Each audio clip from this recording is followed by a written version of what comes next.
സംസ്ഥാനത്ത് ഏകീകരിച്ച ദേവസ്വം നിയമം നടപ്പിലാക്കണമെന്ന കോടതി വിധിയുണ്ടെങ്കിലും അത് യാഥാർത്ഥ്യമാകാതെ വന്നതോടെ തുച്ഛമായ ശമ്പളം കൊണ്ട് ജീവിതം തള്ളി നീക്കുകയാണ് മലബാർ ദേവസ്വം ബോർഡിന് കീഴിലുള്ള ക്ഷേത്ര ജീവനക്കാർ. അത്യാവശ്യത്തിന് പോലും ലീവ് എടുക്കാൻ കഴിയാതെ അധിക സമയം ജോലി ചെയ്യേണ്ട അവസ്ഥയിലാണ് ഇവർ. അധികാരികൾ ഉടൻ പരിഹാരം കാണുമെന്ന പ്രതീക്ഷയിലാണ് ക്ഷേത്ര ജീവനക്കാർ.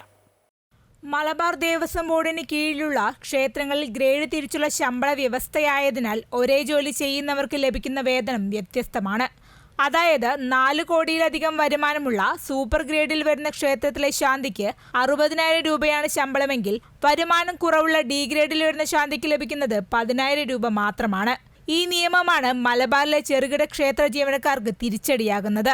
തിരുകൊച്ചി സമാനമായ സേവന വേതന വ്യവസ്ഥ വേണം, ഇവിടെയും വേണം, നടപ്പിലാക്കണം എന്നുള്ള കോടതി ഉത്തരവ് തന്നെ. കോടതി സുപ്രീം കോടതി ശരിവെച്ച വിധിയാണ്. അത് നടപ്പിലാക്കണം എന്നുള്ളതാണ് നമ്മളെ ലക്ഷ്യം പറയുന്നത്. അതിന് കമ്മീഷൻ വെക്കും, കളയും. അങ്ങനെ കോടതിൻ്റെ വിധിക്ക് മുകളിൽ വരെ ഹിതപരിശോധന നടത്തിയതാണ്.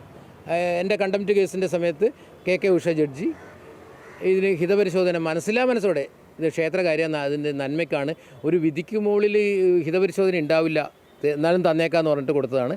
അതിൽ 2,59,000 അഭിപ്രായം 1000 ഇതിലുള്ളൂ, ബാക്കിയൊക്കെ അനുകൂലമാണ്. അതും ചെയ്തില്ല. ഓർഡിനൻസ് പോലും ഇലക്ഷൻ സമയത്ത് ഇറക്കിയത് ലാപ്സാക്കി. അങ്ങനെ ഇവർ ഒരു ലോബിക്ക് വേണ്ടി ഇങ്ങനെ ഉരുട്ടി കളിക്കുകയാണ്. ഇതാണ്. അപ്പോൾ നമുക്ക് ആ നിയമം കൊണ്ടുവരണം.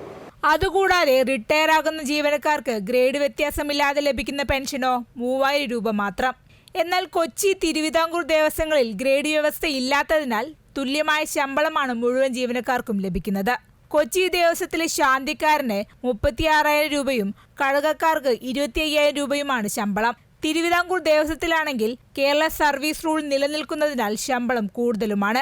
ഇത്തരത്തിലുള്ള ശമ്പള വ്യവസ്ഥയാണ് മലബാറിലെ ചെറുകിട ക്ഷേത്ര ജീവനക്കാരുടെയും ആവശ്യം. മറ്റു ബോർഡിന് കീഴിലുള്ള ജീവനക്കാർക്ക് നൽകുന്ന ശമ്പളം മലബാർ ദേവസ്വത്തിനു നൽകണമെന്ന 30 വർഷമായി അധികാരികൾ അവഗണിക്കുന്ന കോടതി വിധി യാഥാർത്ഥ്യമാകാൻ ഇനിയും എത്ര നാൾ കാത്തിരിക്കണമെന്ന അങ്കലാപ്പിലാണിവർ.